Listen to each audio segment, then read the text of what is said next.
ఒక 1000 గజాలు శ్మశానం గలాట అయింది. ఇదిగో ల్యాండ్ పూలింగ్లో 9.22 ఫామ్లో 163 ఆ సర్వే నంబర్లో శ్మశాన భూమి అని కంచర్ల శాంతి కిరణ్ ఆల్టర్నేట్ ల్యాండ్ ఇస్తే దాన్ని ఈ 25,000 గజాల్లో ఉంది. దాని దగ్గర మేము వెళ్ళటంలా.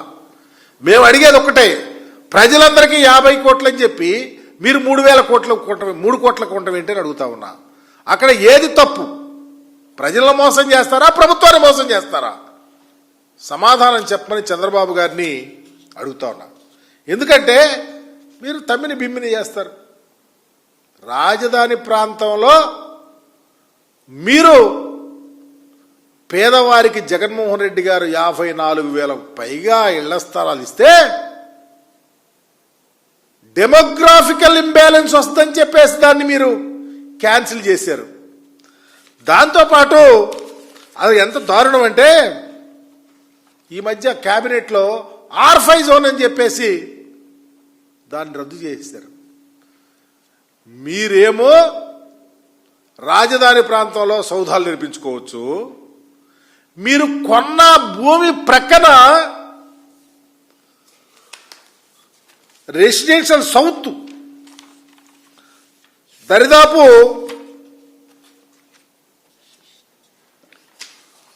3,000 గజాలుంటే అవి రెసిడెన్షియల్ జోన్గా ఉండకుండా చేయటానికి ప్రాసెసింగ్ జోన్ అని చెప్పి దాన్ని కూడా ఎవరో ఉండటానికి వీలు లేకుండా మీరు కొన్నటువంటి భూమి దగ్గర చేశారంటే, ఒక ప్రక్కేమో రాజధాని ప్రాంతంలో ఎవరు ఉండకూడదు, ఎవరన్నా పేదవాళ్ళు వస్తే డెమోగ్రాఫికల్ ఇంబ్యాలెన్స్ అన్నారు.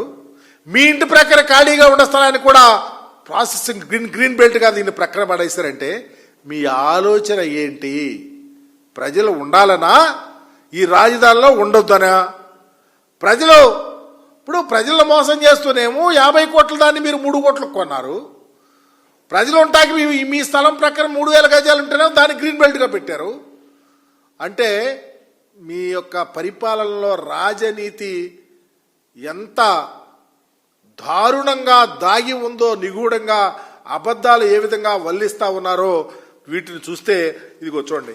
రెసిడెన్షియల్ జోన్గా మీ కోడరి గారు కొన్నటువంటి స్థలమే పక్కన ఉన్నటువంటి 3,000 గజాలు, తర్వాత మీరు అదే స్థలం ప్రాసెసింగ్ జోన్గా గ్రీన్ బెల్ట్ లాగా గ్రీన్ జోన్గా పెట్టి దానికి ఎవరు రానియకుండా చేశారంటే మీ ప్రక్కనే ప్రజలు బ్రతకూడదు, మీరుండే ప్రాంతంలో పేదవాళ్ళు ఉండకూడదు. పేదవాళ్ళకి ఇళ్ల స్థలాలు జగన్మోహన్ రెడ్డి గారు మ్యాగ్నానిమిటీతో ఇస్తే డెమోగ్రాఫికల్ ఇంబ్యాలెన్స్ అంటారు.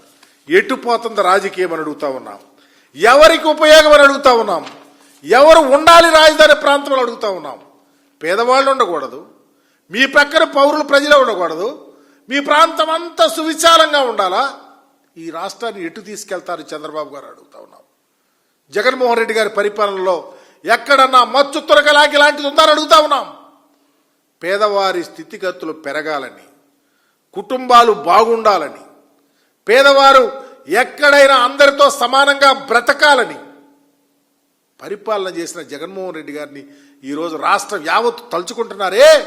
మీరు ఈ విధంగా చేసిన మోసాలకు అందుకేగా మేము అంది, అందుకేగా జగన్మోహన్ రెడ్డి గారు మాట్లాడుతూ ఉంది. రోడ్లకి డ్రైన్స్కి 2 లక్షల కోట్ల రూపాయలు ఖర్చు పెట్టి రాజధాని మీరు ఏర్పాటు చేస్తూ ఉన్నారు.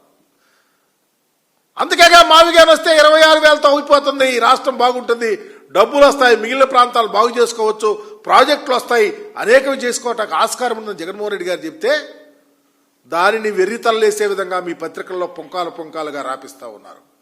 మీరైతే రాజధాని ప్రాంతంలో భూములు కొనవచ్చు, రాజధాని ప్రాంతంలో ప్రజలకేం ఒక రేట్ అని చెప్తారు, మీరేం ఒక రేటు కొంటారు.